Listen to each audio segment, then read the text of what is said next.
विद्यार्थियों, आज हम पढ़ेंगे स्विट्जरलैंड की संघीय सरकार। संघीय सरकार का मतलब स्विट्जरलैंड की कार्यपालिका। देखिए, 1848 में स्विट्जरलैंड का जो संविधान बना था, उस समय इसका नामकरण संघीय परिषद किया गया था, परंतु वर्तमान संविधान में इसे संघीय सरकार का नाम दिया गया है। संघीय सरकार का मूल स्वरूप वैसा ही है जैसा कि संघीय परिषद का था। अब संघीय सरकार की रचना किस प्रकार का है, उसका संगठन किस प्रकार का है, तो देखिए, संघीय सरकार के रचना, संगठन, कार्य और शक्तियाँ जो हैं वो संविधान के अनुच्छेद 173 से 184 तक संविधान में इसका वर्णन किया गया है। सबसे पहले यदि हम रचना की बात करें तो संघीय सरकार संविधान के अनुच्छेद 174 में लिखा गया है कि संघीय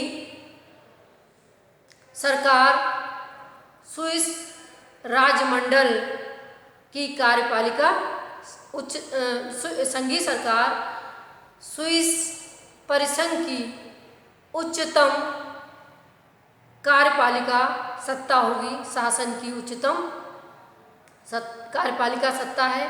अनुच्छेद 175 में कहा गया कि जो संघीय कार्यपालिका के या संघीय सरकार के 7 सदस्य होंगे। इन 7 सदस्यों का निर्वाचन स्विट्जरलैंड की संघीय संसद अपने दोनों सदनों के संयुक्त अधिवेशन में इनका निर्वाचन करेगी और इस प्रकार से इनके निर्वाचन के संबंध में अप्रत्यक्ष पद्धति को अपनाया गया। अब बात आती है कि स्विट्जरलैंड जैसे अत्यधिक प्रजातंत्री भावना वाले देशों में इनके निर्वाचन के संबंध में अप्रत्यक्ष पद्धति को क्यों अपनाया गया, तो उसके पीछे तर्क ये दिया गया कि पहली बात तो ये कही गई कि संघीय संसद के सदस्य जनता के इतने अधिक संपर्क में रहते हैं कि उनके द्वारा संघीय सरकार के सदस्यों को जो चुना जाता है तो स्विस जनता ऐसा मानती है कि वे उनके द्वारा ही चुने गए हैं। दूसरी बात यह है कि संविधान निर्माता संघीय सरकार को राजनीतिक दलबंदी से, गुटबंदी से अलग रखना चाहते थे, क्योंकि उनका ये मानना था कि उनके जो अनुभव है, उनकी जो योग्यताएं हैं, उनका लाभ देश को मिले, तो इसलिए अप्रत्यक्ष पद्धति को अपनाया गया। अब आती है कि संघीय सरकार के सदस्यों की योग्यताएं क्या हुई, तो देखिए, वहाँ पर संविधान में लिखा गया है कि स्विट्जरलैंड का कोई भी नागरिक जो कि प्रतिनिधि सभा के लिए चुने जाने की योग्यता रखता है, संघीय सरकार के लिए चुना जा सकता है। इतना ही मात्र वहाँ पर कहा गया है। संविधान में ये उल्लेख किया गया है कि जब संघीय सरकार का गठन किया जाए तो भौगोलिक प्रतिनिधित्व और भाषाई प्रतिनिधित्व को पर्याप्त स्थान दिया जाएगा। यानी स्विट्जरलैंड के सभी क्षेत्रों से लोग यहाँ पर आएंगे, चुनकर आएंगे, और साथ ही साथ जितने भी भाषाभाषी हैं उन सब में से जो है कुछ सदस्य चुनकर संघीय सरकार में आएंगे। इसके अतिरिक्त वहाँ पर कुछ परंपराएं और स्थापित हो गई हैं संघीय सरकार के गठन के संबंध में। एक तो पहली परंपरा ये स्थापित हुई है कि वहाँ पर स्विट्जरलैंड के जो 2 सबसे प्रमुख और बड़े कैंटन हैं, बर्न और ज्यूरिख, इनसे प्रतिनिधि चुनकर जरूर संघीय सरकार में आएंगे। और यही बात फ्रेंच भाषाभाषी कैंटन बाउद के संबंध में भी है कि बाउद से जरूर कोई ना कोई पत्नी चुनकर संघी सरकार में आएगा। साथ ही साथ वहाँ पर यह परंपरा स्थापित है। दूसरी परंपरा ये है कि संघी सरकार के जो 7 सदस्य हैं उनमें 4 जर्मन भाषाभाषी होंगे, 2 फ्रेंच भाषाभाषी होंगे और 1 इटालियन भाषाभाषी सदस्य जरूर चुनकर आएगा। ये परंपराएं इसके गठन के संबंध में वहाँ पर स्थापित हो गई हैं। साथ ही लेकिन साधारणतः वहाँ पर जो सदस्य हैं वो संघीय संसद से चुनकर आते हैं, या संघीय सरकार में जो सदस्य चुने जाते हैं वो संघीय संसद से ही चुनकर आते हैं। लेकिन संघीय सरकार का सदस्य चुने जाने के बाद वो अपने संघीय संसद की सदस्यता से त्यागपत्र दे देते हैं। साथ ही साथ वहाँ पर यह है कि संघीय सरकार का कोई भी सदस्य कैंटन में किसी सार्वजनिक पद पर नहीं हो सकता है और ना ही कोई वो किसी प्रकार का व्यवसाय कर सकता है। साथ ही साथ जितने भी राजनीतिक दल हैं उन सभी को संघीय सरकार में प्रतिनिधित्व प्रदान किया जाता है। ये उसके गठन के संबंध में व्यवस्थाएं की गई हैं। अगला है संघीय सरकार का कार्यकाल। देखिए, संघीय सरकार का कार्यकाल 4 वर्ष रखा गया है, लेकिन इसके साथ ही उसका कार्यकाल प्रतिनिधि सभा के कार्यकाल के ऊपर डिपेंड करता है, उसके ऊपर निर्भर करता है। यदि 4 वर्ष से पूर्व भी वहाँ पर संघीय संसद भंग हो जाती है तो जो नवीन संसद का गठन होता है या नवीन निर्वाचन के बाद जो नई संसद चुनकर आती है वह अपने दोनों सदनों के संयुक्त अधिवेशन में नई संघीय सरकार का गठन करती है। ये व्यवस्था वहाँ पर की गई है। साथ ही साथ वहाँ पर जो है इनके सदस्यों के साथ ही साथ वहाँ पर ये कहा गया है कि यदि मृत्यु के कारण, त्यागपत्र के कारण 4 वर्ष से पूर्व संघीय सरकार में किसी सदस्य का कोई स्थान रिक्त हो जाता है, यानी किसी सदस्य की मृत्यु हो जाती है या कोई त्यागपत्र दे देता है, तो ऐसी स्थिति में संघीय संसद अपने संयुक्त अधिवेशन में शेष अवधि के लिए किसी नए सदस्य को चुनकर जो है संघीय सरकार में भेज देती है। सदस्यों के पुनर्निर्वाचन पर यहाँ पर कोई भी प्रतिबंध नहीं है और सामान्यतः संघीय संसद जो है वो बार बार उन्हीं व्यक्तियों को चुन लेती है जो कि पहले से ही संघीय सरकार के सदस्य होते हैं और जिसके पीछे उनका तर्क है कि जो उनका राजनीतिक अनुभव है उसका लाभ देश को मिल जाता है। वहाँ पर संघीय सरकार में मोटा जैसे लोग 30 वर्ष तक रहे, बेल्टी जैसे लोग 25 वर्ष तक संघीय सरकार के सदस्य रहे। सामान्यतः वहाँ पर नियम यही है कि संघीय सरकार के सदस्यों को जब तक वो अपनी इच्छा व्यक्त नहीं करते हैं तब तक जो है उन्हें बार बार उनको जो है संघीय संसद के द्वारा चुन लिया जाता है। उनके मना करने पर ही जो है उनको नहीं चुना जाता है। अगला है वेतन, विशेषाधिकार और उन्मुक्तियां। संघीय सरकार के सदस्यों का वेतन स्विट्जरलैंड की संघीय संसद के द्वारा निर्धारित होता है। वहाँ पर यह व्यवस्था है कि यदि किसी संघीय सरकार के सदस्य की उम्र 55 वर्ष हो जाती है और उसकी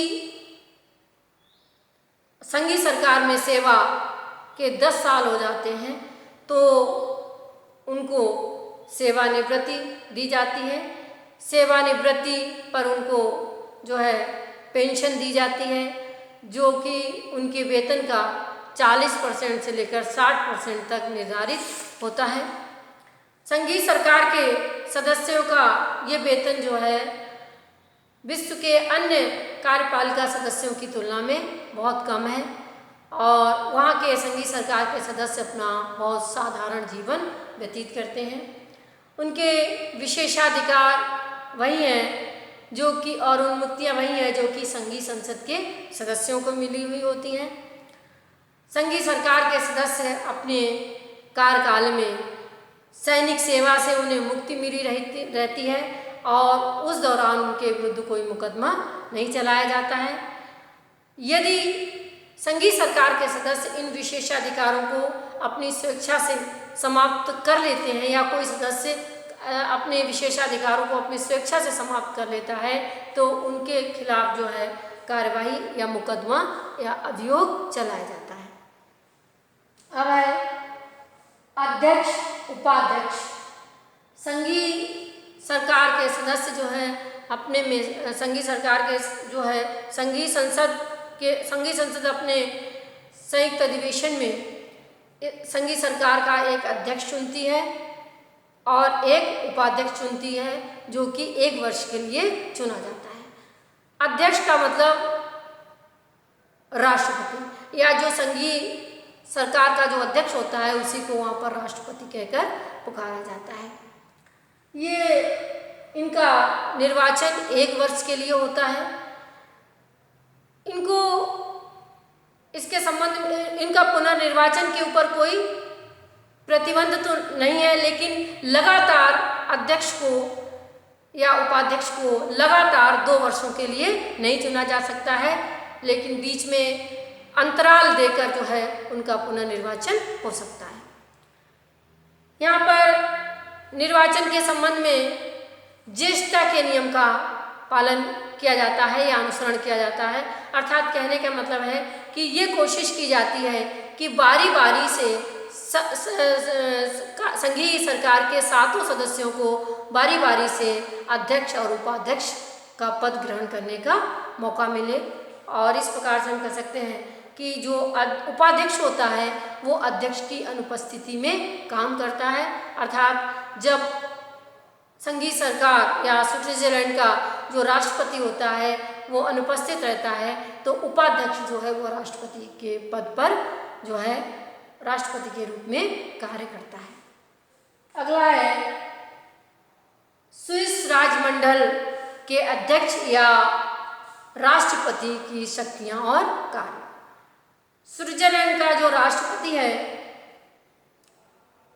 वह चूंकि स्विट्जरलैंड की कार्यपालिका बहुल कार्यपालिका है, इसके 700 सदस्यों को बराबर की शक्तियां मिली हुई हैं। किसी भी रूप में राष्ट्रपति जो है वो अन्य सदस्यों से जो है ज़्यादा शक्ति नहीं रखता है।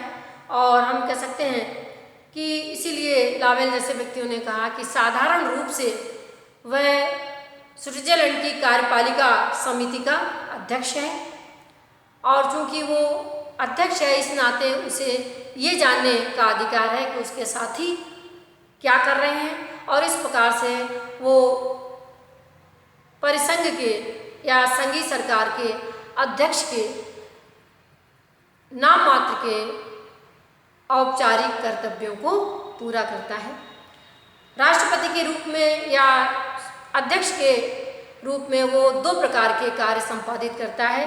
नंबर 1 है राष्ट्रमंडल के राष्ट्रपति के रूप में कार्य और दूसरा है संघीय सरकार के सभापति के रूप में उसके कार्य।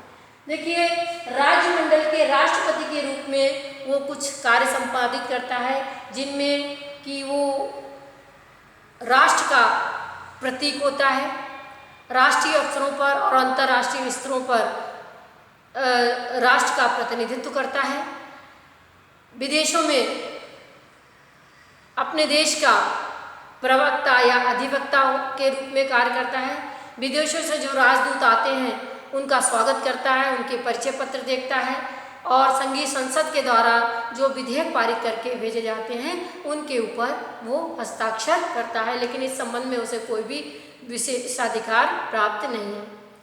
वह संघीय के अध्यक्ष के रूप में ना तो अपने सदस्यों की नियुक्ति करता है, ना ही उनकी पदच्युति करता है और ना ही जो है उनके जो विभाग हैं उनके बंटवारे में किसी प्रकार का परिवर्तन करने का अधिकार है।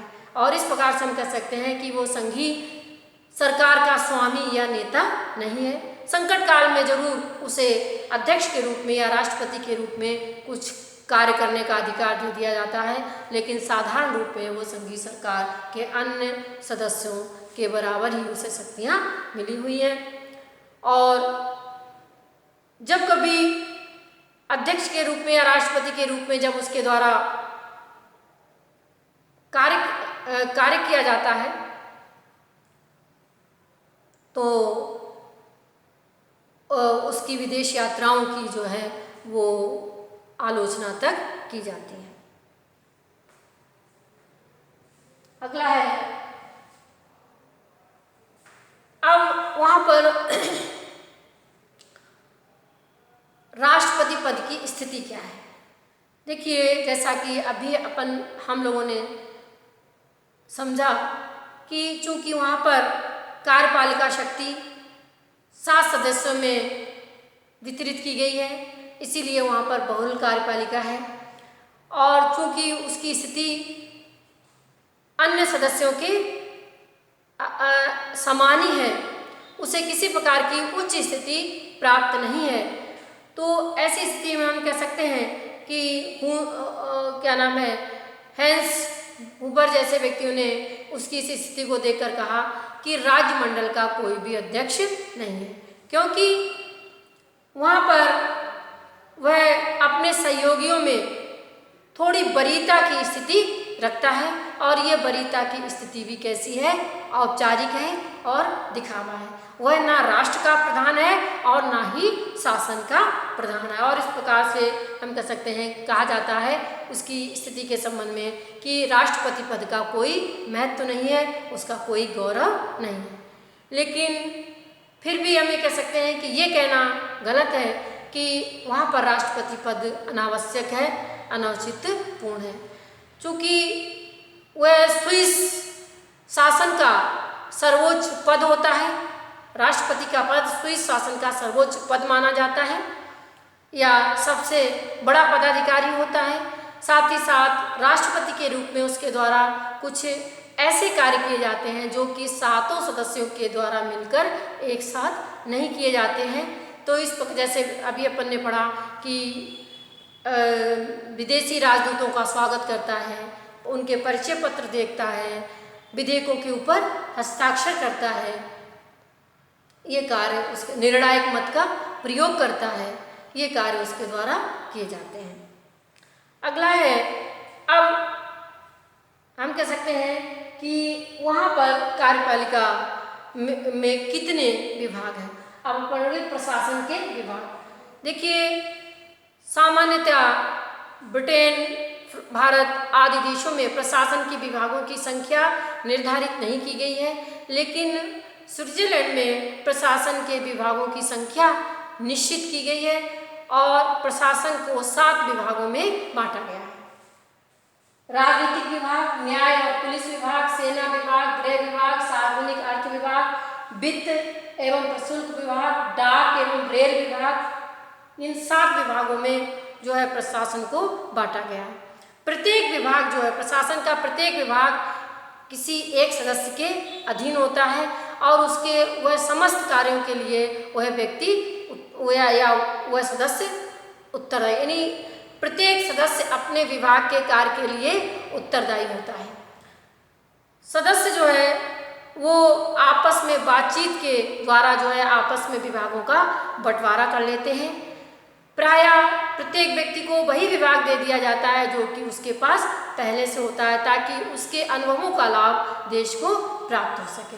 तो इस प्रकार से जो है, और प्रत्येक सदस्य जो है या संघीय सरकार का प्रत्येक विभाग का प्रमुख अपने विभाग के साथ साथ किसी अन्य विभाग का उप प्रमुख भी होता है, ताकि यदि कोई विभाग का प्रमुख अनुपस्थित हो या संघीय सरकार का कोई सदस्य अनुपस्थित हो तो ऐसी स्थिति में उसके विभाग का कार्य जो है कुशलता के साथ संचालित हो सके। इसलिए वह अपने विभाग का प्रमुख होता है और उसके साथ ही साथ वो किसी अन्य विभाग का उप प्रमुख भी बनाया जाता है।